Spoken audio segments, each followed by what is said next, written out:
l'occasion des fêtes de Noël, au lendemain, le 26 au matin, ou le 1er au matin, vous voyez les gens affalés, allongés par terre, dans les caniveaux,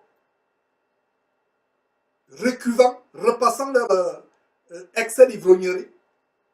Regardez, mes frères et sœurs, voilà ce qu'il y a derrière le culte à Bacchus. Et Bacchus est associé aussi à la fête de Noël, si vous ne le savez pas. À cette fête de fin d'année. Qu'est-ce qu'on ne vous montrerait pas pour vous ouvrir les yeux? Dieu n'y est pas. Sortez, sortez, sortez, sortez de ces choses. Sortez. Les vrais chrétiens ne prennent pas part à ce genre de choses. Les vrais chrétiens sortent de ces choses. Ne prennent pas part à ces choses. Nous devons vous montrer ces choses pour vous ouvrir les yeux. Et il y a quelqu'un sur YouTube qui dit, Samuel Eddy Bellinga, qui dit, quelle est donc la vraie fête chrétienne? La vraie fête chrétienne. Jésus ne nous a pas recommandé de fête. Jésus ne nous a pas recommandé. Quand tu dis chrétienne, quand ce frère Samuel, je ne sais pas si c'est un frère ou ce monsieur, parce que c'est un risque d'appeler quelqu'un qui n'est pas frère, je ne le connais pas. Quand ce Samuel pose la question sur Facebook, quelle est alors la vraie fête chrétienne? Fête chrétienne signifie fête instaurée par Jésus-Christ. Alors, je réponds à Samuel Eddy Bellinga en lui disant que Jésus dans la Bible n'a instauré aucune fête. Parce que fête chrétienne signifie fête instaurée par Christ. Chrétien ou chrétienne, ça vient de Christ. Jésus ne nous a imposé aucune fête. Il ne nous a pas imposé la célébration de sa mort.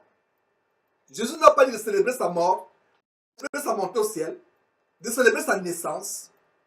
Ces gens qui disent que c'est Jésus qui est né, il faut célébrer. Jésus t'a dit où de célébrer sa fête, toi chrétien, entre guillemets. Jésus t'a dit où de fêter sa mort et sa résurrection.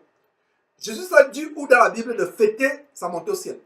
La seule chose que mon Seigneur Jésus, le vrai Jésus, a dit de faire à sa mémoire, c'est le repas du Seigneur Jésus, que les gens appellent communément Sainte Seine, où on doit prendre le pain, consommer le pain ensemble qui représente sa chair, son corps, et boire du vin qui représente son sang versé sur la croix.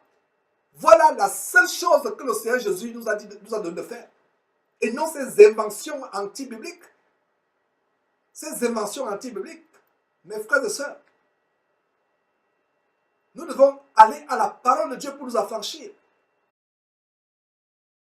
En faisant ces recherches pour cette émission, il y a un article sur lequel je suis tombé, qui m'a été envoyé par la sœur qui est derrière les recherches de Jésus-Christ TV. Le classement par l'Organisation mondiale de la santé, l'OMS, l'Organisation mondiale de la santé, le classement des pays africains les plus consommateurs d'alcool en 2019. Et j'étais choqué de constater que mes deux pays, le Gabon et le Cameroun, sont en première position. Le Gabon en première position, suivi du Cameroun. C'est terrible. Qui y cru? Qui y cru? Vous avez la liste des pays. Il y a des pays soi-disant musulmans, soi-disant pieux. C'est terrible, mes frères, des choses que nous sommes en train de montrer.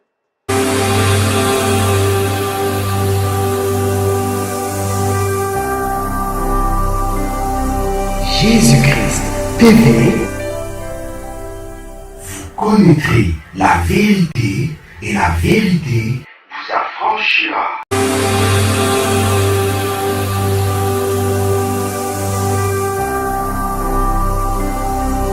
Jésus-Christ TV, vous connaîtrez la vérité et la vérité vous affranchira.